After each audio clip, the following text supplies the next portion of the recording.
اللہ تعالیٰ قرآن پاک میں فرماتا ہے الا تحبون ان یغفر اللہ لکم، کیا تمہیں یہ پسند نہیں کہ اللہ تعالیٰ تمہیں بخش دے؟ یہ کس سیاق و سباق میں فرمایا گیا؟ یہ فرمایا گیا کہ بندہ اپنے رشتہ داروں کے ساتھ، یتیموں کے ساتھ، مسکینوں کے ساتھ اچھا سلوک کرے، کہ تم ان کے ساتھ اچھا سلوک کرو گے اور عفو درگزر کا معاملہ کرو گے تو اللہ تعالیٰ تمہیں بخش دے گا۔ تو کیا تمہیں پسند نہیں کہ اللہ تعالیٰ تمہاری مغفرت فرما دے، تمہاری بخشش فرما دے؟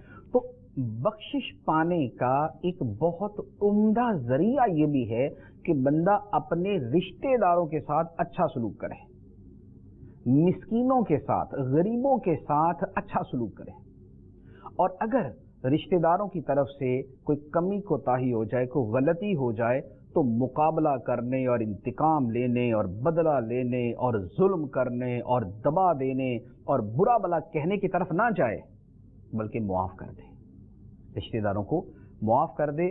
تم رشتہ داروں کو معاف کرو گے، اللہ تعالیٰ تمہیں معاف کرے گا۔ الا تحبون ان یغفر اللہ لکم، کیا تمہیں یہ پسند نہیں ہے کہ اللہ تعالیٰ تمہیں بخش دے؟ اور یہ کس سیاق کے اندر فرمایا؟ کہ جہاں پر رشتہ داروں کے ساتھ اور مسکینوں کے ساتھ اور مہاجرین فی سبیل اللہ کے ساتھ اچھا سلوک کرنے کا تذکرہ ہے۔